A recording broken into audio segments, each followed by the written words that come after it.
आज देखते हैं कैलेंडर। कैलेंडर के लिए हमें सबसे पहले कुछ कोड याद करने पड़ते हैं। यहाँ पे आपका हर मंथ का अलग अलग कोड होता है। 144025036146 ये आपके 12 महीने के कोड हैं। इसको याद कैसे करते हैं? 144 यानी 12 का स्क्वायर। 12 मंथ का कोड है तो 12 का स्क्वायर कर देते हैं, तो मेरा कोड शुरू होता है 144 से। इसके बाद हम 5 का स्क्वायर याद करते हैं और 6 का स्क्वायर याद करते हैं, यानी 025 और 036। और उसके बाद 144 में 2 जोड़ देते हैं, यानी 146।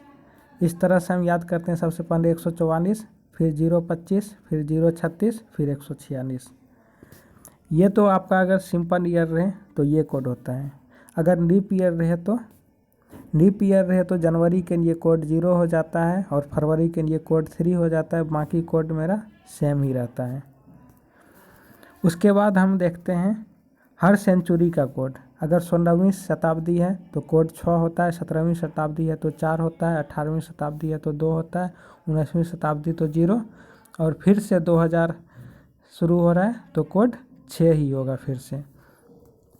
इसको कैसे निकालते हैं?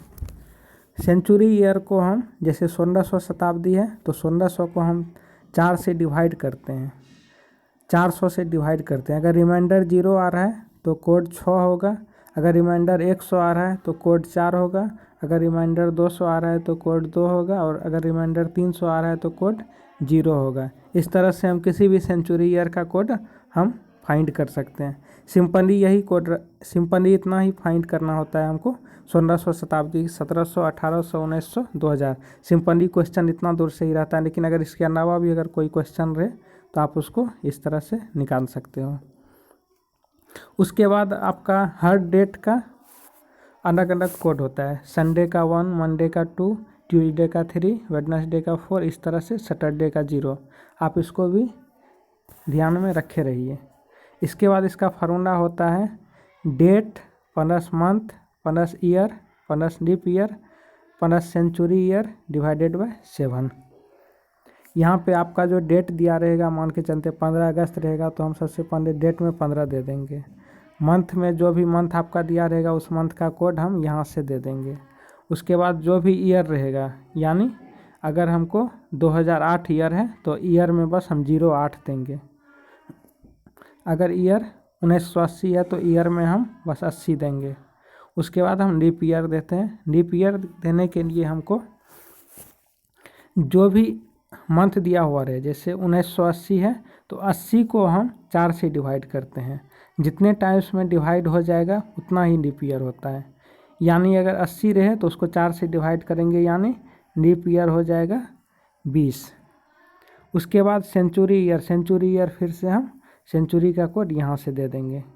उसके बाद 7 से डिवाइड करेंगे। 7 से डिवाइड करने के बाद जो रिमाइंडर आता है वो रिमाइंडर से फिर यहाँ से हम डे हम फाइंड कर लेंगे। चलिए अब इस पे क्वेश्चन देखते हैं। सबसे पहले है 15 अगस्त 1947 को कौन सा दिन था? 15 अगस्त यानी सबसे पहले डेट होता है फार्मूला में, तो सबसे पहले 15 लिख दिए। फिर अगस्त के लिए कोड था 3। फिर 1947 में हम ईयर में बस 47 लिखते हैं। फिर उसके बाद 47 को हम 4 से डिवाइड करते हैं तो 11 टाइम्स में डिवाइड हो जाता है, मतलब लीप ईयर इसमें 11 होगा। फिर उसके बाद सेंचुरी ईयर, 19वीं शताब्दी है तो सेंचुरी ईयर 0 हो जाएगा सेंचुरी का कोड।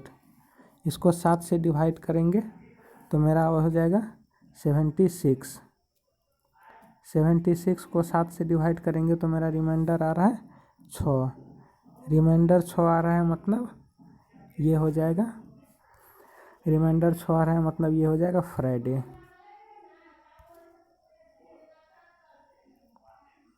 इस तरह से हम कैलकुलेट कर सकते हैं। सबसे पहले 15 अगस्त है तो 15 दे दिए, फिर अगस्त का कोड 3 दे दिए, फिर 47 हो जाएगा ईयर का कोड, 11 लीप ईयर हो जाएगा, 0 सेंचुरी ईयर हो जाएगा, सेंचुरी का कोड हो जाएगा, और 7 से डिवाइड कर देंगे तो रिमाइंडर 6 आ जाएगा, मतलब फ्राइडे हो जाएगा। नेक्स्ट क्वेश्चन है 26 जनवरी 1950 को कौन सा दिन है।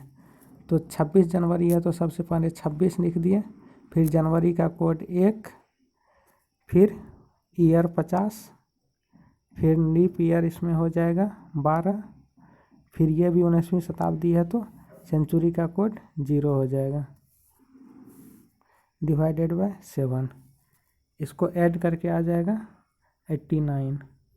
89 को हम अगर 7 से डिवाइड करते हैं तो मेरा रिमाइंडर 5 आ रहा है। रिमाइंडर 5 आ रहा है मतलब ये क्या हो जाएगा, थर्सडे। रिमाइंडर 5 आ रहा है मतलब ये थर्सडे हो जाएगा। 26 जनवरी था तो 26, फिर जनवरी है तो 1, फिर 50 ईयर है, लीप ईयर 12 है और सेंचुरी कोड 0 हो जाएगा, फिर 7 से डिवाइड कर देंगे। इसी तरह से एक क्वेश्चन देख लेते हैं। 21 अप्रैल 2040 को कौन सा वार होगा। तो 21 अप्रैल, तो डेट तो 21 ही है तो 21 दे दिए।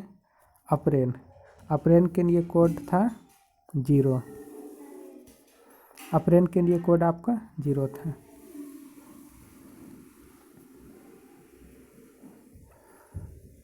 फिर 2040 है तो ईयर आपका 40 लिखेंगे, फिर इसमें 4 से डिवाइड करेंगे यानी लीप ईयर 10 हो जाएगा, और फिर आपका 2000 ईस्वी है तो सेंचुरी कोड 6 हो जाएगा।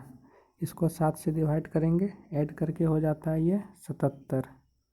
77 को 7 से डिवाइड कर रहे हैं तो रिमाइंडर 0 आ रहा है, रिमाइंडर 0 आ रहा है मतलब ये सैटरडे होगा। चलिए इस तरह से आप कोई सा भी अगर डेट दिया हुआ रहे तो आप उसका वार कैलकुलेट कर सकते हैं कि उस डेट को कौन सा दिन था। चलिए वीडियो पूरा देखने के लिए आपका थैंक यू।